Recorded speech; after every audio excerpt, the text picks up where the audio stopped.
이 시간에는 히브리서 12장 7절에서 9절의 말씀을 하나님의 징계라는 제목으로 나누겠습니다. 7절입니다. 너희가 참음은 징계를 받기 위함이라. 하나님이 아들과 같이 너희를 대우하시나니 어찌 아버지가 징계하지 않는 아들이 있으리요. 7절의 헬라어 본문을 직역에 가깝게 번역해 보겠습니다. 먼저 너희는 에서 대우하시나니까지 대목입니다. 두 가지 번역이 가능합니다.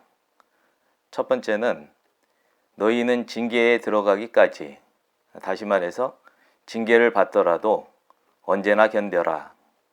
하나님이 너희에게 아들에게서처럼 취급받으신다.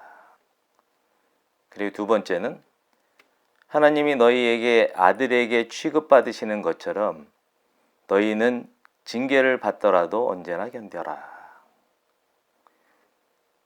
다음은 어찌에서부터 있으리요까지의 대목입니다.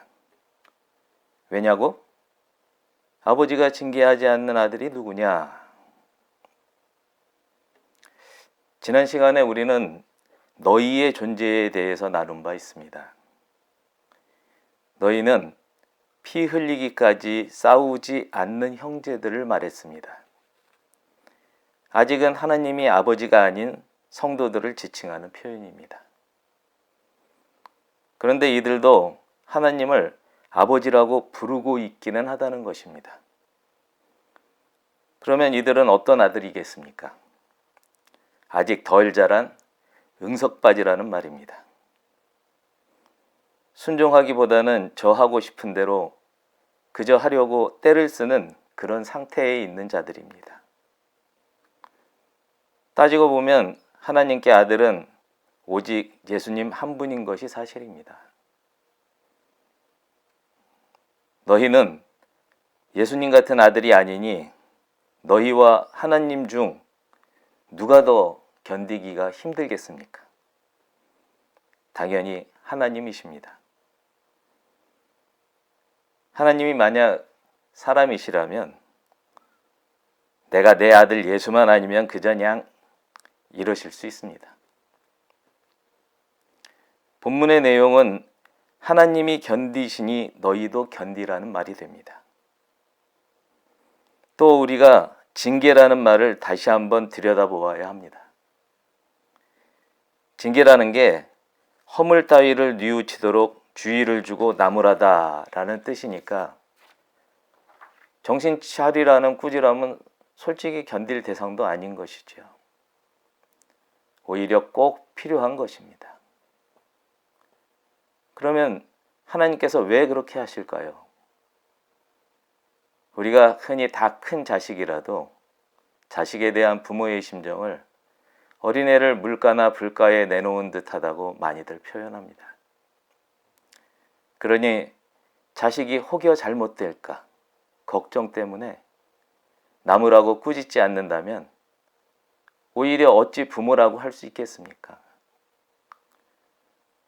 또는 가끔 친자식이라도 그 부모가 너무 잘해주면 자식이 오히려 아빠, 엄마, 혹시 나 이방이었어? 주워 온 거 아니야? 이러지 않습니까?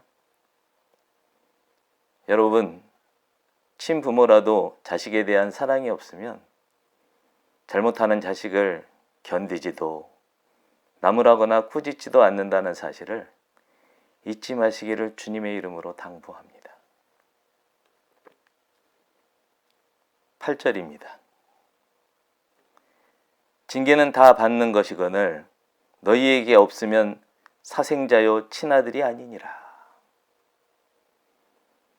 8절의 헬라어 본문도 직역에 가깝게 번역해 보겠습니다. 그러나 만일 너희가 징계가 없이 있다면 이 징계는 그것으로 인해 우리 모두가 한 아버지의 형제가 되었고 지금도 형제 관계를 지탱하고 있는 것인데 그렇다면 너희는 사생자들이고 아들들이 아니다. 7절에 이어서 8절은 너희라 불리는 아들들을 단적으로 설명하고 있습니다. 하나님은 징계를 통해서 그 사랑하시는 사람들을 모두 아들이 되게 하십니다. 자식이 많다 보면 부모에게 조금이라도 더 사랑받기 위해, 아니면 조금이라도 더 먹고 더 가지기 위해 경쟁과 다툼이 일어나기 쉽습니다. 그래서 아버지의 징계와 통제가 필요한 것이 사실입니다. 우리의 과거의 신분은 어땠습니까? 하나님께 대하여 원수들이었고 이른바 마귀 새끼였음을 우리가 모두 압니다. 예수님의 대속의 은혜로 우리가 입고 있던 과거의 인두겁을 벗고 나서야 지금의 우리가 나온 것입니다. 그 인두겁을 어떻게 벗었습니까? 세상에서 의지하던 모든 것을 죽을 것 같은 고통을 겪으며 벗어 던졌습니다. 모든 거짓의 허울들을 깨달음 속에서 벗어냈습니다. 십자가의 예수님이 오직 나를 사랑해서 죽어갔다는 그 뼈저린 참회를 거쳐 뼈저린 눈물바다에 앉았을 때가 되어서야 비로소 깨닫지 않았습니까? 그 참회조차도 우리 스스로 한 것이 아니라 아버지와 예수님의 성령님이 깨닫게 하신 것임을 우리가 고백하며 감사했습니다.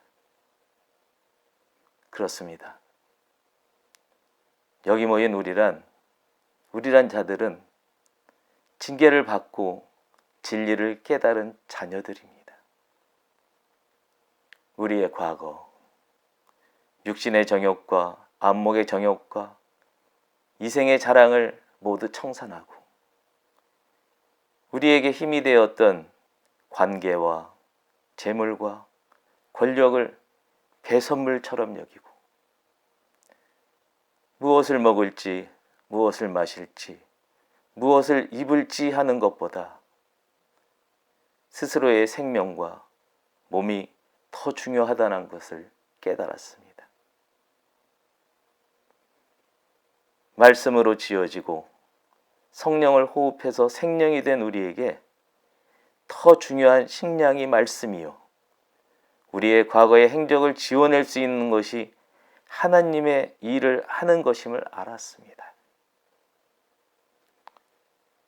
그러나 고백할 수밖에 없습니다.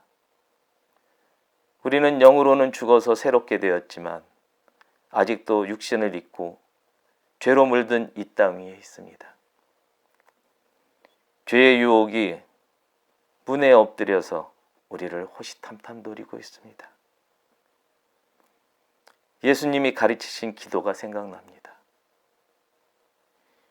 시험에 들게 하지 마옵시고 다만 악에서 구하옵소서. 가끔은 너무 힘들어서 피 흘린 적도 없으면서 그분이 없다고 부정하고 싶어집니다. 무엇인가를 먹고 싶고 마시고 싶고 또 무엇을 잊고 싶어집니다. 내가 서운함을 느끼는 형제를 원수 삼고 싶어집니다. 나에게 원수된 자를 용서하고 싶지 않아집니다. 오히려 원수를 갚고 싶어집니다. 예수님은 원수인 우리를 위해서 죽으셨는데 나는 그렇게 되고 싶지 않아집니다. 자신을 쳐서 피 흘려야 하는데 그러지 못하고 있습니다.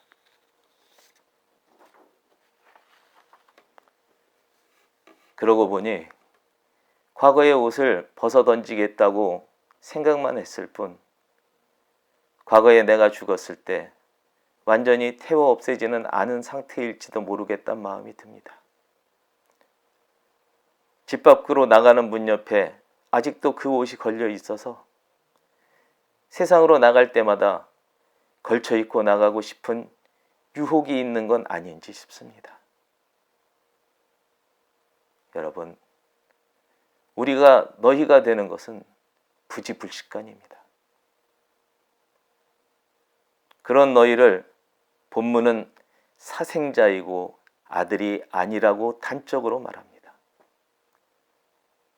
아들의 자격을 잃었다는 말입니다. 천국을 상속할 수 없게 됩니다. 이것이 너희라 일컬어지는 위험에 처한 성도들의 현 주소입니다. 사생자가 어떤 뜻입니까? 법률적으로 부부가 아닌 남녀 사이에서 태어난 아이를 말합니다. 우리의 신분은 예수님과 우리 사이에서 새롭게 태어난 아이입니다.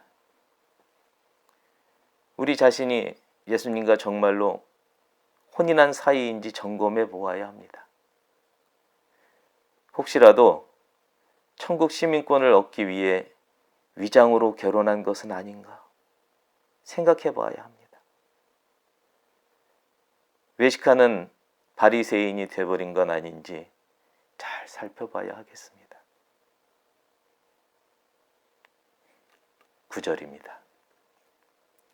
또 우리 육신의 아버지가 우리를 징계하여도 공경하였거든 하물며 모든 영의 아버지께 더욱 복종하며 살려 하지 않겠느냐. 또란 말은 더구나 이런 뜻입니다. 7절과 8절에 대한 부연 설명을 하려는 것입니다. 9절의 헬라어 본문을 직역하면 이렇습니다. 우리가 아버지에게 징계를 당해가면서도 그러고도 우리가 부끄러움을 당하고 있지 않았다. 그런데 모든 영의 아버지께 우리가 더욱 많이 복종될 것이며 그로 인해 살 것이 아니냐. 우리가 아버지께 계속해서 징계를 받고 있지만 어려서 응석바지일 때는 오히려 올바른 훈육을 받는 과정이기 때문에 징계받는 자신을 부끄러워할 필요가 없다는 것입니다. 또한 아울러 그런 아버지 밑에 자라고 있는 것을 자랑해야 마땅하다는 말씀입니다. 말씀은 육신의 아버지에게서 하늘에 계신 아버지께로 넘어갑니다. 수사 의문문으로 표현하고 있는 본문의 의미는 이렇습니다. 몸이 살기 위해서도 육신의 아비의 훈육을 받는 것이 마땅하다면 영의 아버지인 하나님께는 더욱 많이 복종되고 그럼으로써 참 생명인 영을 살게 해야 하지 않겠느냐 하는 것입니다. 더욱 마땅히 그래야 하는 줄을 믿으시기 바랍니다. 하나 더 생각해 볼 것이 있습니다. 본문은 하나님께 복종할 것을 말하는 게 아닙니다. 하나님께 복종될 것이라고 해서 동사의 형식을 능동이 아닌 수동을 취하고 있습니다. 하나님께 복종하는 것이 스스로 되기 때문에 하는 게 아니라는 말입니다. 스스로 거역하는 마음이 속에서 스멀스멀 올라오더라도 순종하게 되도록 그렇게 하라는 의미입니다. 복종이라는 게 쉬워서 하는 게 아니라는 것을 명심하시기 바랍니다. 그랬다면 앞에 7절에서 하나님의 징계를 언제나 견디라 라고 명령하지 않았을 것입니다. 하나님의 징계가 단 한 번에 끝날 만큼 우리는 온전하지 못합니다. 우리를 자축거리게 하는, 절며 걷게 하는 마귀의 유혹 또한 한 번으로 끝나지 않습니다. 하나님께 받는 징계는 끊이지 않고 계속될 것입니다. 칭찬도 자주 들으면 지겨운데 하물며 꾸지람과 나무람이야 어떻겠습니까? 그러니 애초에 달게 받겠다는 각오가 없으면 언제라도 우리는 그 징계에서 스스로 튕겨나가 너희의 대열로 빠져들었다가 저희로 둔갑해서는 아예 배교에 들어갈 수도 있다는 것을 명심하시기 바랍니다. 여러분, 우리는 앞으로도 귀에 못이 박히도록 듣게 될 나무람과 꾸지람을 사랑인 줄 믿어야 합니다. 또한 우리가 뼛속 깊이 기억해야 할 것이 있습니다. 이와 같이 우리가 놓인 불안정한 처지에도 불구하고 하나님께로 되돌이키느냐 마느냐 그 선택은 우리에게 달려 있다는 것입니다. 왜냐하면 하나님께서는 자신이 죽지도 않았는데 유산을 먼저 챙겨 집을 떠났다가 모든 것을 잃고 굶어 죽기 직전이 되어서야 돌아온 그런 호래자식 같은 아들까지도 품에 안는 분이기 때문입니다.